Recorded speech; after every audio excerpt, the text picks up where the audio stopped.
These unconventional times require unconventional conversations. Listen in as your host, Richard Gordon, engages in one-on-one conversations with numerous leaders, elected officials, politicians, and others to learn what's happening in your state, on the Hill, and across America.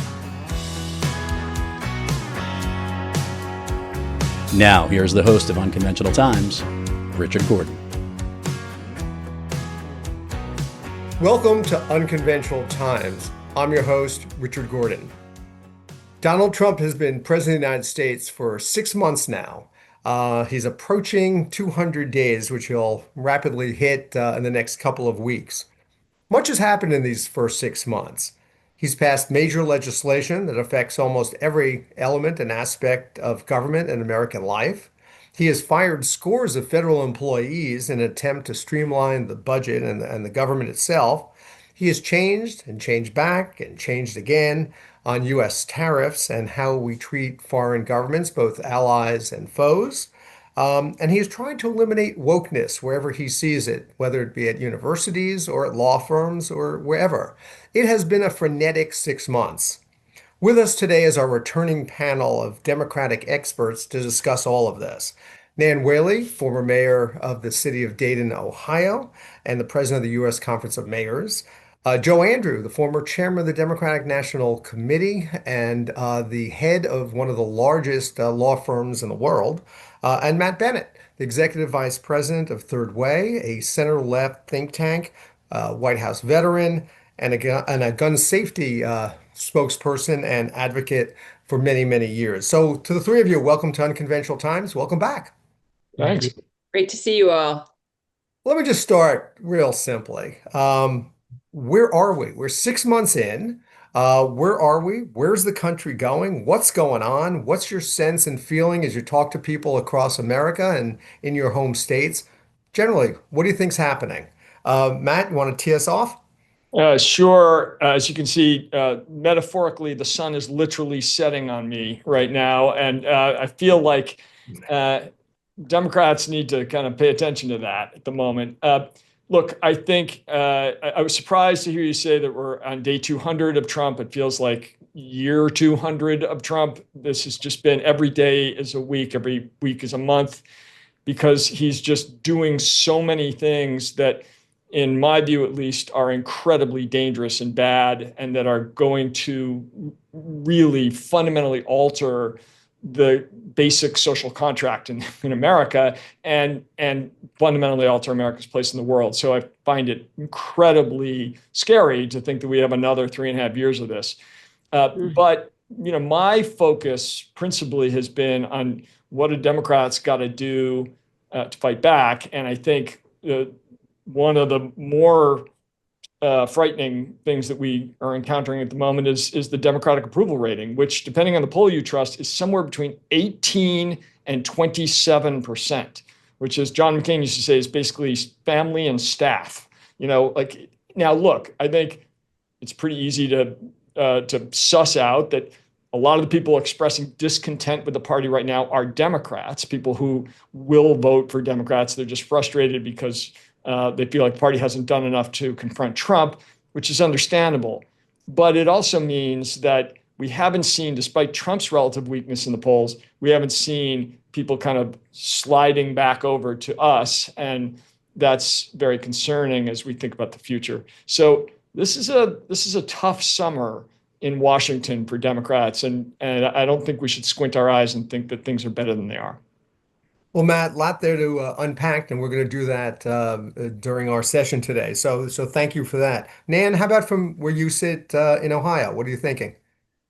Yeah, I think what Matt is saying is what I think a lot of folks on the ground are feeling.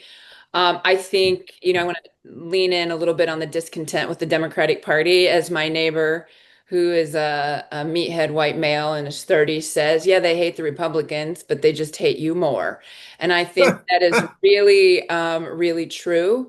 And look, I mean, I have some frustration as a time Democratic advocate that, we have lost our way a bit, and we've kind of lost our way, frankly, sitting in a now red state like Ohio.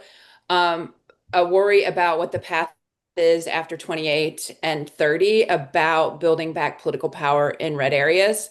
And you didn't mention this of all of the terrible things going on, Richard, but like what is happening in Texas and Ohio on redistricting this fall is just another example of the loss of power that's going to give us less pathways. So not only are we like not doing great on really resonating with a message that is a majority message, but we're also doing a terrible job with the politics of taking power. So like in both places, I can understand the frustration and the real sense, and I mean, I feel this on the ground, a real sense of like no one's listening.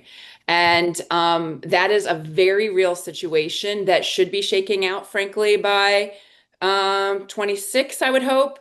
But I think there is some nervousness that it's not going to shake out this time.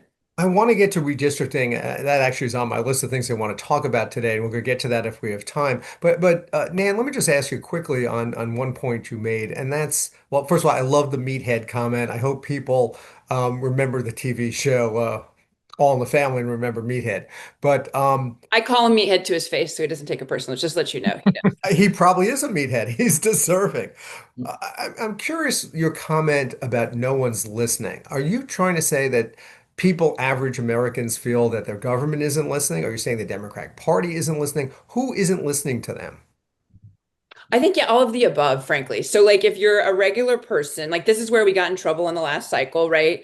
That, every conversation that Democrats are having is a bunch of master's degreed or college degreed or experts. And, like, I've just decided that I'm not listening to a table that doesn't have someone with just a high school degree at it. Like, don't bother me with that because that is not where our problem is.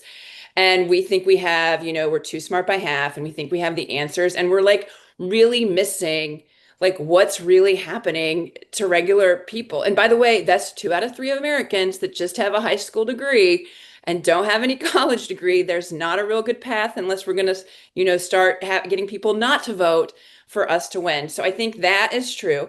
But I'll say like overall, like I do get the sense there is just a real frustration as an activist, right? As a grass top leader, that that it is, no offense to Matt and Joe and Richard, all of you guys, like very DC focused. Like, I've even heard like a comment like where like, oh, well, the 202s came in and they said, like, that is a comment that is on the ground right now. And it's because there's a couple of reasons, like just the sheer amount of money now to like do anything in politics is exponentially bigger than what it ever is. And so there is an exasperation around like, yeah, okay, like I'm not going to have an impact in this anyway. So what's the point? And so if you have the grass tops feeling that way and the ground that you're trying to win, and look, this could be just because I'm in like a red state, right? Like might be like, Ohio is the new Missouri. So is this how everybody in Missouri feels? Maybe. Like that is the challenge, I think, that like people are feeling in 2 ways. So I think those are both affecting like what Matt's talking about on how people feel about Democrats, and then also like what we're doing to really get power back. As someone that does really, you didn't mention Richard, I am also the CEO of Planned Parenthood Southwest Ohio now.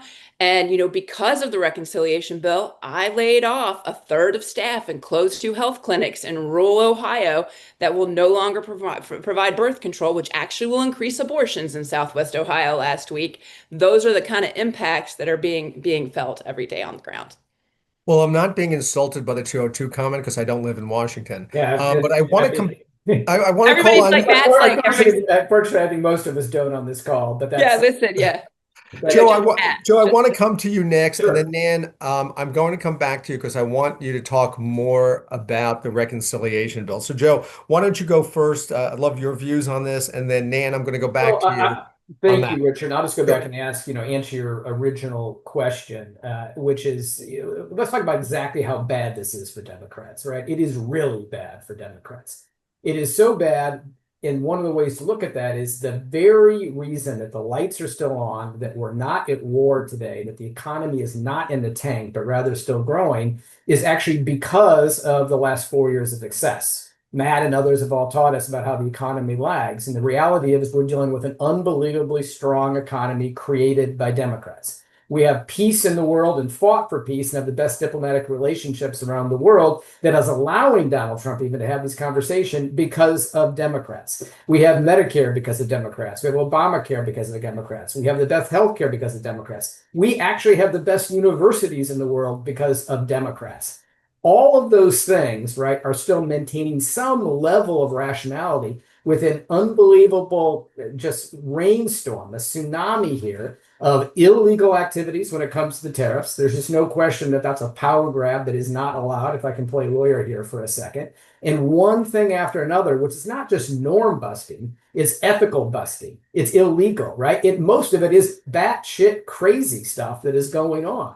And the only reason, again, we can even have a conversation about, the sun setting, as Matt appropriately talked about, and the sun coming up tomorrow is because of how strong things were. And yet we have at most an 18% approval rating, right? So in the history of American politics, there's never been a party that has an 8 to 18% political rating when it has created good times for so many people. So Joe, where's the disconnect? Joe, where's the disconnect? Well, the disconnect obviously is in more than just in messaging, right? It's in the sense of populism that is become the purview of the left rather than what we've always known as successful. A populist energy with a centrist message wins over and over again.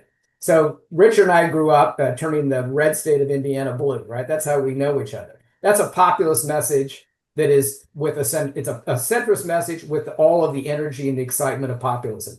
Listening to real people and finding ways to explain to them why it is that a common sense around the kitchen table conversation about how you're going to improve their life is a way that you're going to win. And those kinds of conversations win again and again and again. Matt taught us how to do that. Nan is a representative, exactly how that can work. And it is those kinds of conversations that win. Now, we don't have to be anti-intellectual about that. We don't have to throw out, obviously, a lot of the great academic work that is behind every one of those kinds of issues. But the reality of it is we do have to be able to communicate with people to explain to them why what we have done in the past has benefited them, to have any credibility about any of the things we propose for the future. Matt, I was with Secretary Kennedy at the National Governors Meeting over the weekend, and I couldn't help but think while he was talking about all the food safety stuff and wanting children to eat healthier. Now, regardless of what you think of the secretary on issues like vaccinations and things like that, it's hard for me to sit there and listen to what he says about children and healthcare and junk food and not say, that's a Democratic issue. That should be a Democratic issue. People have been talking about that, and people used to think those people were bean sprout eaters or whatever they were, that they were far left people. How did the Democratic Party let an issue like that, which I think is popular to anybody, get away? Well, his name is RFK Jr. I mean, he was a Democrat relatively recently. I think we all remember when he was a Democrat. But the issue. No, I hear. Look, the genius of Trump is that he is able to scramble what it means to be a Republican in ways that would be completely unrecognizable to Republicans 12 years ago. I mean, suddenly Republicans are protectionist and they want to withdraw from the world, and they're basically promoting things like this Maha stuff that he promotes, some of which is kooky and some of which is sensible, like the food safety stuff.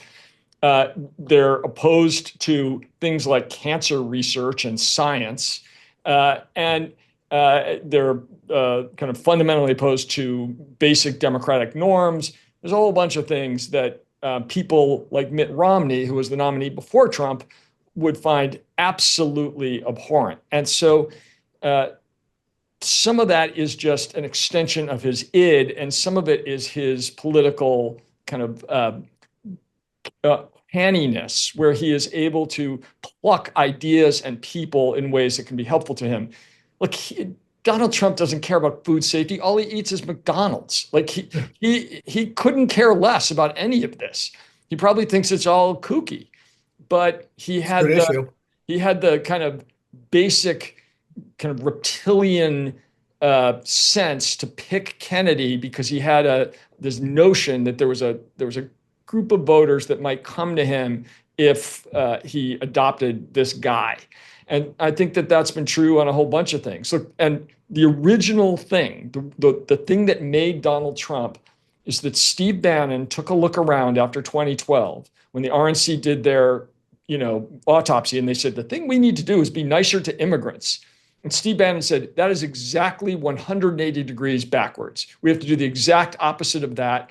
We need to become a right-wing populist party that makes immigrants the villain. And he went out and he found his champion, and it was Trump. And that's the way this guy operates, is like he takes things that will work for him and serve the greater glory of Donald Trump and adopts them. Well, look, I remember being in New York years ago, working in politics, and Trump was pretty far on the liberal side, with Democratic politicians. So a lot has changed. Nan, I want to get back to you on we could decide what name we want to call it, the reconciliation bill. I don't usually refer to it as the big beautiful bill or the big ugly bill, but the Trump mega bill. Talk about that a little bit. Talk about it from your perspective in Ohio. What does this really mean to average people? Because frankly, I talk to a lot of people and they don't get it. They don't get it at all. They don't understand how it affects them and their families. They hear doomsday things from Democrats, and then from Republicans, they hear this is the greatest thing that's ever happened in the world. So you're on the ground. You run a not-for-profit. You deal with people in need. Explain to us. Yeah, so I think, it's been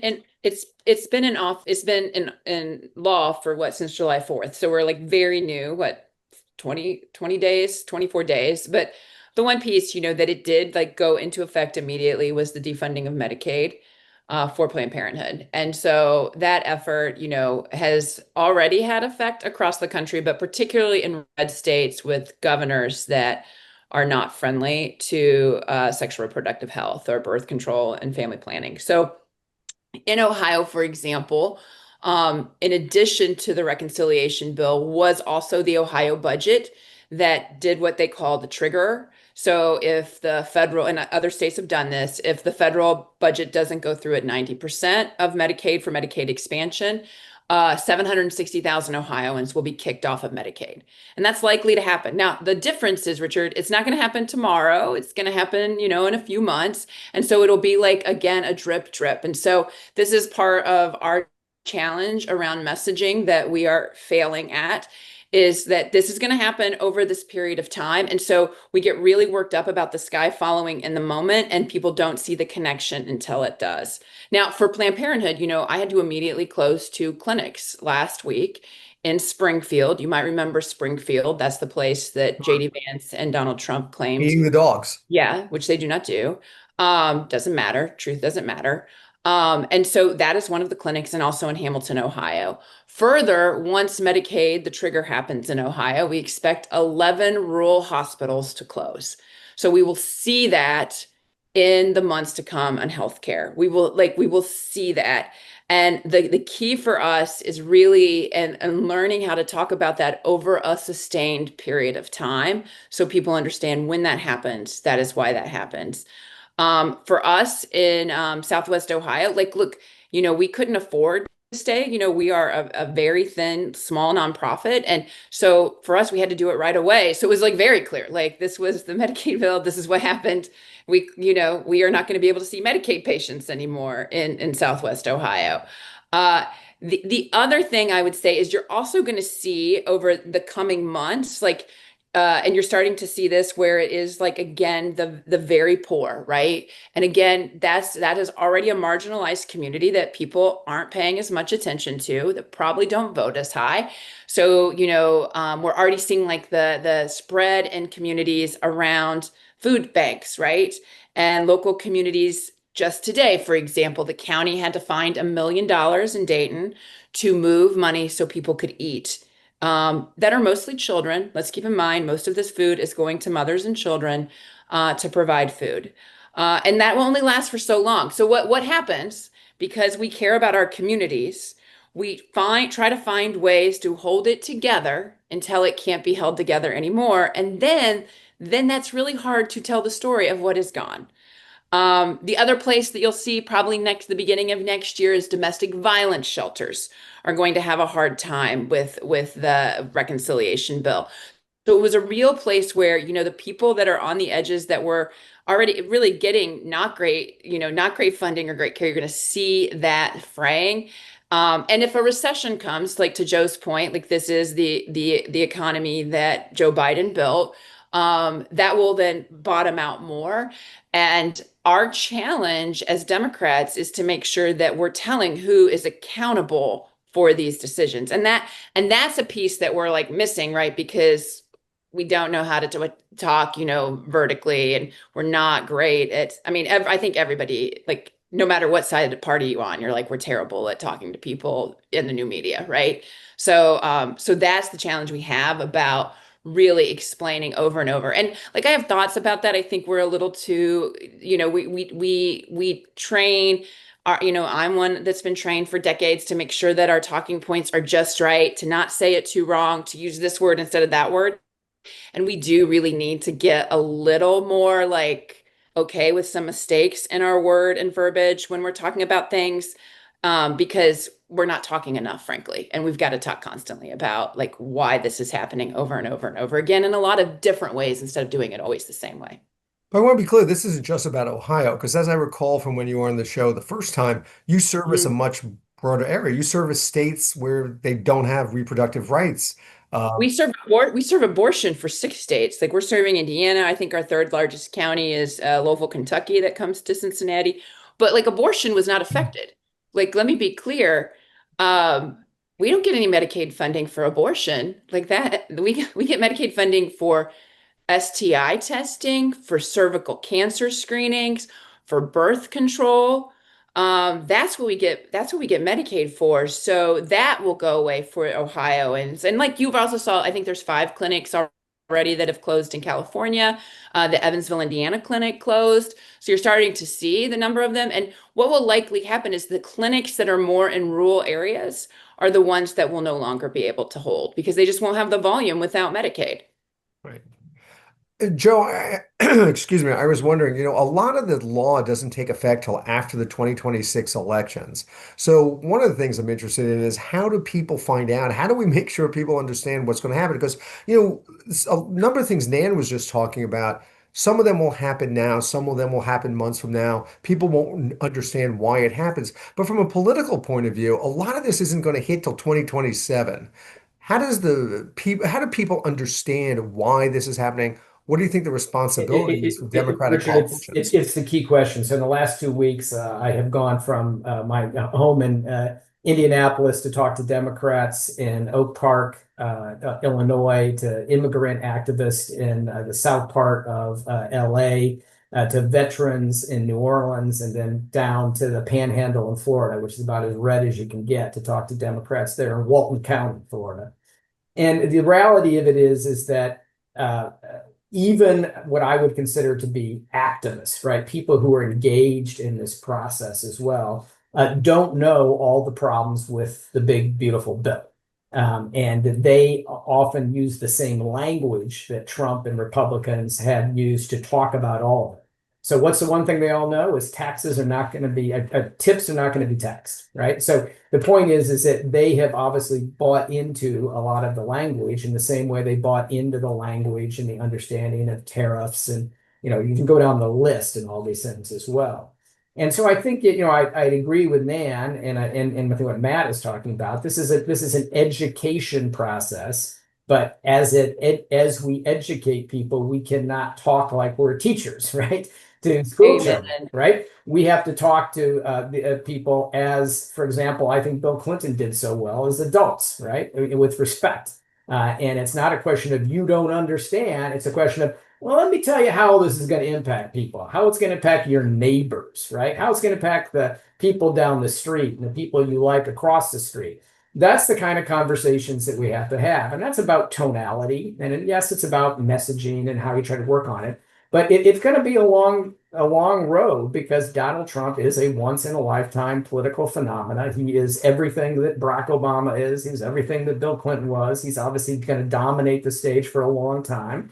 His sons are talking about the dynasty. And, we have to be able to continue to find messages that work. Like, for example, I was shocked that the message just no kings would work so well. But that really worked. No kings. And we got to remind people that today, and 30 newspapers across the country, there's a whole conversation about Eric Trump saying, yeah, his dad really would like he or Don Jr. to run. They really want to run again, right? And that, those are conversations that for whatever reason, really, that does grab people. No kings, right? We just can't have this kind of successionist view because that goes to something core inherently in the American psyche, right? That we're all revolutionaries. And you can talk to anybody at a truck stop anywhere across America, and they're going to agree, no kings, right? So those are the kinds of things, and they do like tall boys, by the way, but not kings, right? If you're in the beer language here, so you have to be very careful about how you trust no kings. But those are the kinds of things that we've got to get to, and Matt and his colleagues have taught us a lot about how to do that. This is not, we don't have to reinvent the wheel here, right? We just have got to go back and do the things that we've done before successfully in these winning campaigns and treat people with the respect that they deserve. But I do want to say something, Joe. I do think the campaigning has changed. Like, I think that one of the challenges is we're missing the ground in a way. And I call it like going back even like to old school organizing. They want to call it different things. Like, I don't know, your neighbor talks to your neighbor, and like the person that's organizing is from the community that is talking. But that is, we have lost that on the ground. But man, that's been advertising 101 for 30 years. Right? I know, but your neighbor to talk to your neighbor, right? So I'm not sure that I think it's going back to old school. Agreed. That's what I'm saying. Like, we lost that for a while, and I think that's been a real. Yeah, I actually don't agree with that. Right. I mean, for example, the Harris campaign spent more money on trying to get, on the sophisticated way to terminate how to get neighbors to talk to neighbors than anybody before. They just didn't have enough time. So, I mean, I think the problem goes deeper, right, than some of those things, because I think that it's not about, yes, there's new methods, there's obviously new media, there's a lot of things that we have to get to, and obviously we can't connect with people as easily as we could before because no one is watching television, at all. But I think all of that is just mechanics, right? I think that ultimately it's about, you got to come up with actual ideas that say, this is how we're going to try to fix the problems we have. So Matt, at the top of the show, you talked a lot about statistics and where the Democratic Party is and how it's going. One of the things I found really interesting is that the Democrats, even with everything we're talking about, even with everything that's going on in the generic congressional races, the Democrats still hold about a 3-point lead over Republicans. Does this give you hope for Democrats taking control of the House, possibly the Senate in 2026? Where do you think the races down the road go? It's better than trailing, but it's not nearly good enough for a couple of reasons. One is, given the Republicans already have structural advantages that they are increasing, as Nan noted, with this incredible mid-decade redistricting that they're doing in Texas for sure, and maybe places like Ohio also. They're going to just eliminate Democratic districts and make it much harder for us to win. So right now we're -3. We got to pick up 3 House seats. We're probably going to be -8 or 10 or more going into the midterms, which makes it a lot harder. Now, ordinarily, at least in modern times, thermostatic change means people are pissed off at the party in power, and the party out of power does well, and sometimes does really well. I mean, we won something like 43 seats and Trump won in 2018, and lost 60 some seats under Obama. I mean, I don't know if that could ever happen again. Right. Because of gerrymandering, I don't know if that's even mathematically possible. It may not be, and because of the kind of great sorting out. So the problem is that there are just not that many Harris districts that Republicans are sitting in, and even if we win them all, that won't be enough if they do this mid-decade gerrymander. So we're going to have to win in tougher places. I think that is possible. I do think that the downstream effects of the stuff that Trump has done have not hit yet. I mean, Nan has talked about a bunch of them in healthcare, and I think those are common. They have backloaded some of those behind the midterms so that we won't feel some of them. But if Democrats cannot make a compelling case to people that these people have hurt the very people they purport to represent, then we truly suck at politics. I mean, they have handed us a bill that really devastates ordinary people. The poor take it on the chin the most, but the middle class and the working class get absolutely killed, and all of it is in service of giving a giant tax cut to rich people. We should be able to figure out how to talk about that in ways that help us win in the midterms. And let me just give you one example. It goes to the point that Joe was making about how we need to make this real. Both Joe and Nan were making how we need to make this real for people. So Nan talked about how a bunch of people on Medicaid are going to lose health care. They're going to lose women's health, reproductive health care, but all health care. And with all those rural hospitals closing, people who do have coverage, either private coverage or government funded, they're going to not have hospitals to go to. And even if you live in a suburb or a city, when those rural hospitals close, the ER wait times at your hospital will just go up enormously. So just take my hometown of Syracuse, New York, kind of a struggling city that Joe Biden really has helped. There's 10,000 jobs going in there because of the CHIPS bill. Interstate 81, the overpass that destroyed the Black community of Syracuse, that's coming down because of Joe Biden. But Syracuse still has real issues, including the fact that of its 3 ERs, the wait times are incredibly long already. That is going to massively increase because Medicaid patients are going to come there for emergency care, and the regional hospitals around Syracuse are going to close. And so my dad, who has Medicare, people with private health insurance, even people who are doing relatively well, they're going to suffer. And we have got to make sure, that's just one story that we've got to make sure that we tell, like, this guy did this to you. These congressional Republicans, they did it to you, not just to poor people, but to all of us. And that's a story I think that we should be capable of communicating. Well, Nan, you ran as a Democratic nominee in a very red state and ran a great race and whatnot, but how hard is it to get that message out? Oh, it's difficult. Yeah, that's very kind of you to say that, a good race. I mean, I got slaughtered though by DeWine, and the difficult. Well, he ran a good race too. Yeah, I mean, look, it's tough to run. It's tough to run against a guy that's been in office since you were 9 months old. So I think the difficulty is, again, breaking through the noise of everything. This is a real challenge for us. I think we are.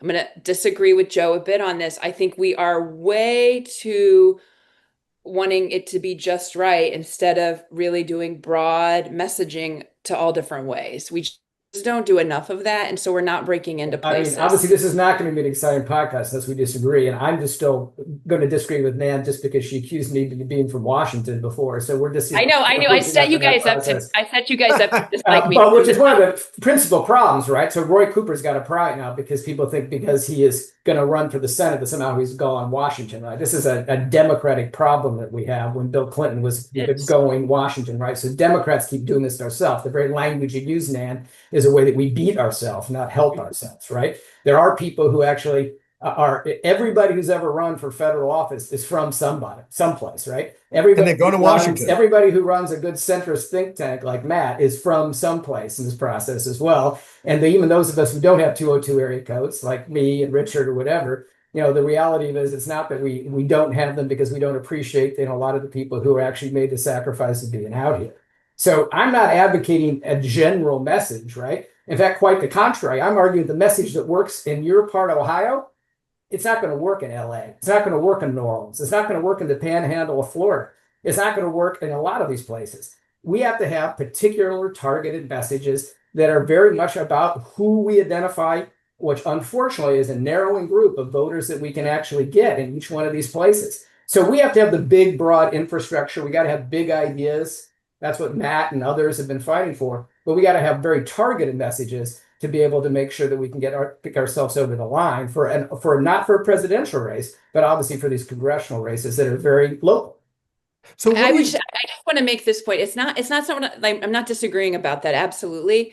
I'm saying even in the local places, the message has to be dispersive. It has to be told different ways. And we are our brand, the way we have been trained has been one of say it the same way over and over again. That's what I'm saying. There because of the way that people are picking up their media, it comes off as inauthentic when we do that, and it is too polished, frankly. And so because the way the media has moved and changed, like it being messy is actually better, and it makes us incredibly uncomfortable.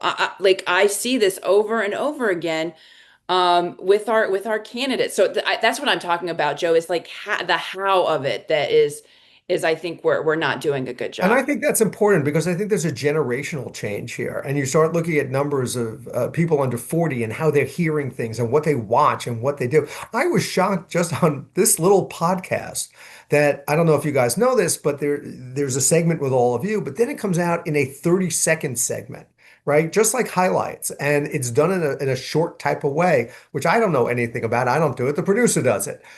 But just last week, 10,000 people watched that.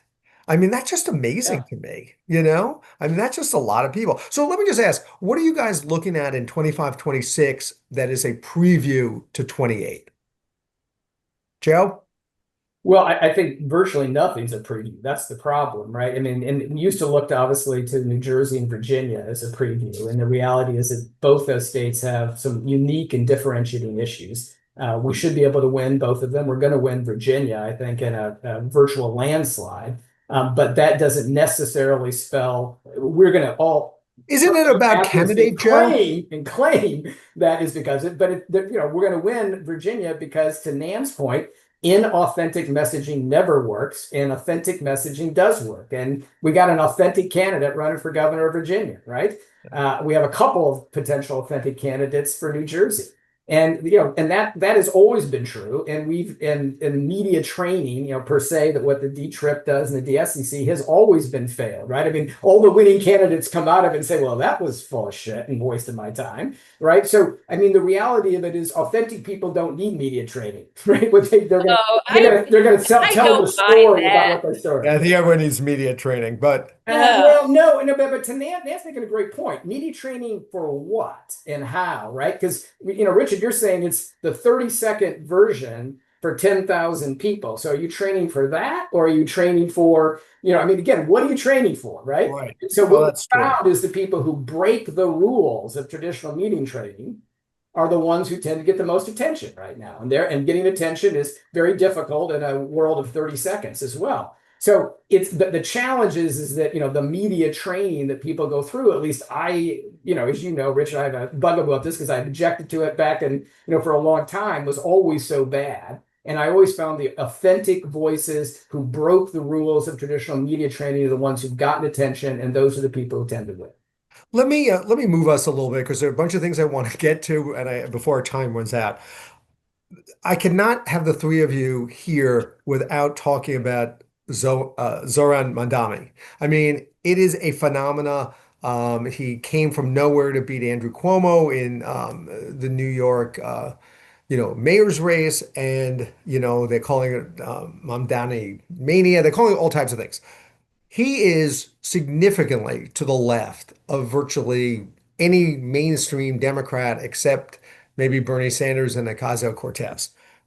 He won convincingly. It wasn't really close in any stretch of the imagination. I'm just curious what this says about the party, what it says about what it should be saying, et cetera. Matt, you spent a lot of time center left. This is socialist left. This is way left. If this guy, He calls himself a socialist, he right? does. And if he wins, Matt, what's the message to America? What is the message that Americans out there should be picking up about the Democratic Party? Well, look, I think it's really dangerous and problematic. I think he is going to win. I mean, Cuomo ran a terrible primary campaign. So far, he's running a terrible independent campaign. Eric Adams is a criminal. Mamdani's going to win. Despite all the money that all these frantic people are going to spend, he's going to win because, to Joe's point, he's authentic and he's attractive and young and dynamic and he's good. However, to Nan's point, he is a real socialist. I mean, Bernie and AOC have this kind of connection to the DSA. He sent out a fundraising email for the DSA 3 weeks ago. He marched with a DSA banner like 2 months ago. And if you look at the DSA's platform, it is bonkers. I mean, it is close all prisons and free all incarcerated persons. It is nationalize basically every industry. I mean, it's completely nuts. And it's not anything that he would say he supports, but because he is connected to the DSA, it hands a giant weapon to the Republicans. And I think this is going to be a problem. It already is a problem for people running out in places like Ohio. Well, even in New Jersey, I got a leaflet yesterday from the Republican candidate attacking the Democratic gubernatorial nominee, Mikey Sherrill, for endorsing him. She didn't endorse him. She said, "I tend to support Democrats." But let me just talk about one issue because I think it's a much bigger thing, and that's Israel and that's Palestine. The numbers of people in the Democratic Party who have changed their allegiance, let's say, from being pro-Israel to being pro-Palestine is massive. The latest number I saw was 59% support Palestine, 21% support Israel. That's in a Gallup poll. Only 8% of Democrats support Israel's war in Gaza. What does this mean for the Democratic Party going further? I'm not going to talk about anti-Semitism, but I am going to talk about anti-Zionism and anti-Israelism. And I think that Mamdani has been very forthright in stating where he is on this issue. He hasn't hid at all. And I will tell you, in private conversations I had with Andrew Cuomo in the primary, where he told me he was going to come out really pro-Israel, regardless of the consequences. Now, that's not why he lost, but the primary electorate in New York City is heavily pro-Palestinian, and Cuomo came out powerfully pro-Israel. I want to hear from the three of you about this issue, and I want to be sensitive to time here, but I want to ask you about this is going to split the Democratic Party into fragments, I think, because the Democratic Party has always been the party of Israel from the 1948, 8 minutes after it was announced, and now it is a war within the Democratic Party. Are you pro-Israel or are you pro-Palestine? I'd love to hear from the three of you relatively quickly on how you feel this thing breaks out. I honestly, Richard, I don't really know. Like, I think that this is something that keeps on changing, and I think there are again challenging images of starvation coming from Gaza that make it really, really difficult for anyone that says they're for human rights to say this is okay. And I think that is really what is driving inside the Democratic Party. I don't think it is an organized effort. I might be naive on that, but I think that is the part that is really, really difficult for folks right now in this moment.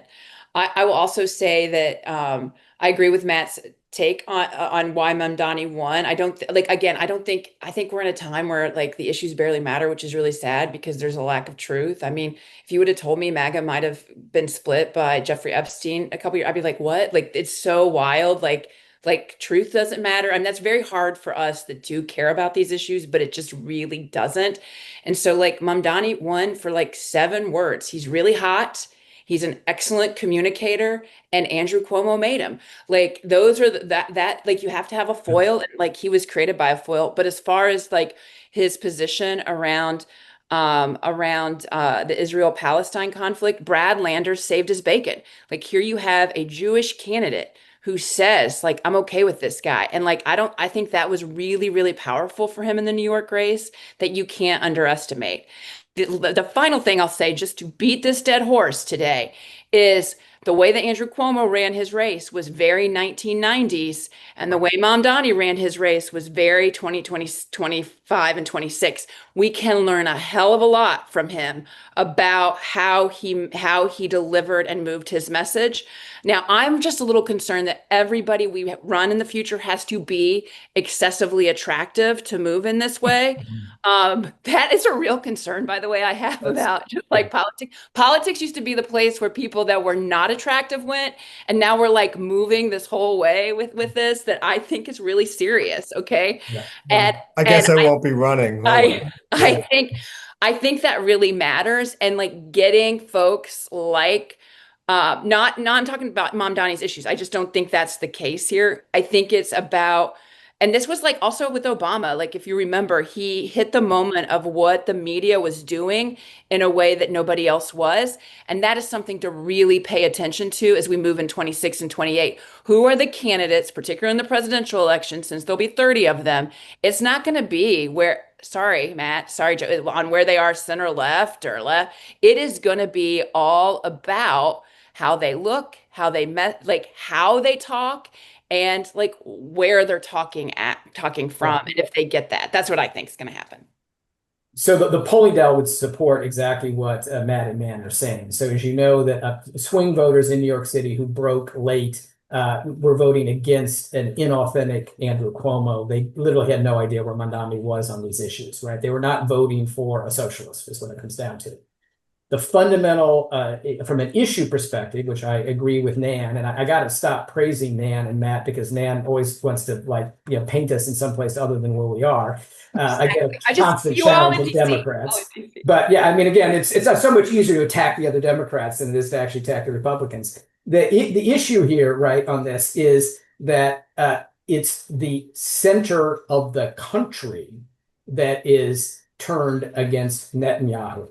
It's not just a Democratic problem. We have Marjorie Taylor Greene saying, that we have genocide going on, right?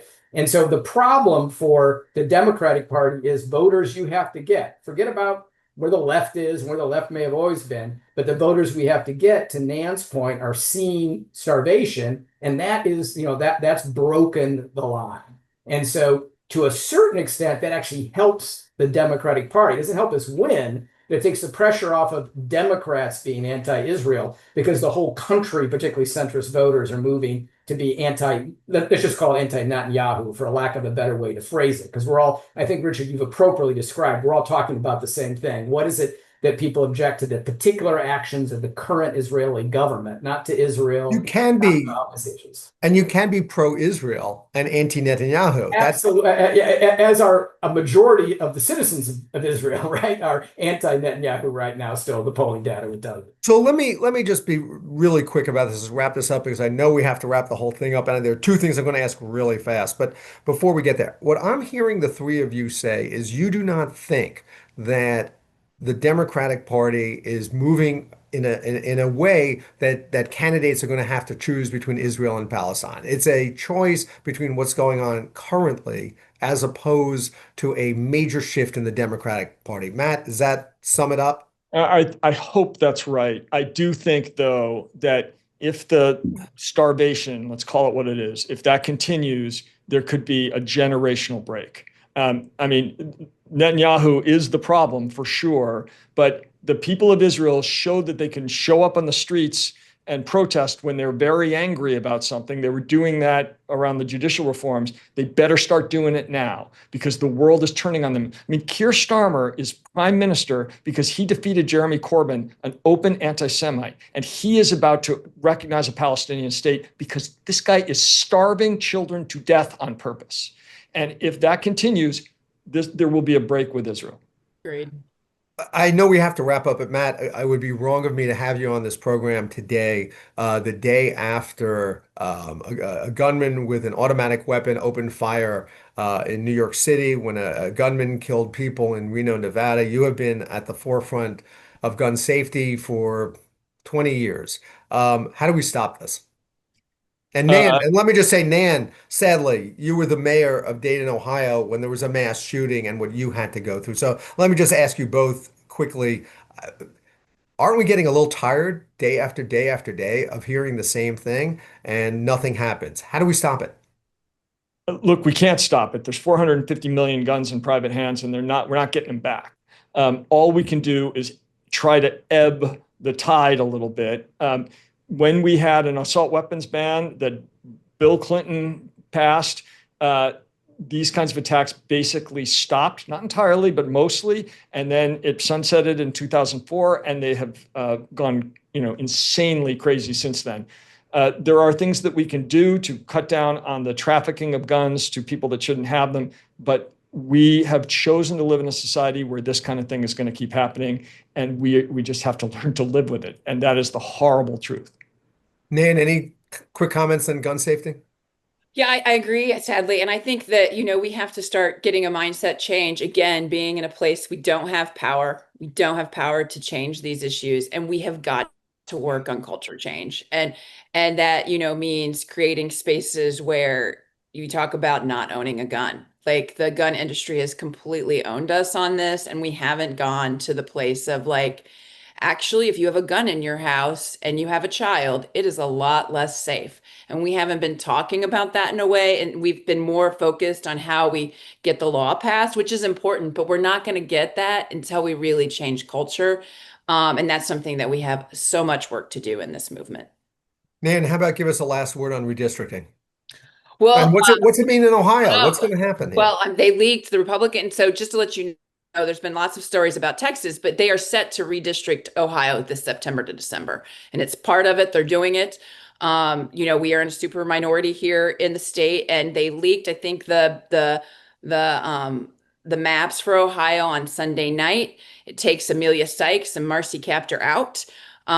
Makes it much difficult for them. Now, you never count Marcy Kaptur out. I can't believe she's winning districts like +9, +10 Republican, so you never count her out, but really, really tough districts. Now, the other side of that is look, I don't know what 2026 owns. I'm seeing numbers like that the enthusiasm from the left is like a +10 compared to the right. So there's opportunity there, but they're doing everything in their power to cut it out and make it just completely uneven in places like Florida, Ohio and Texas.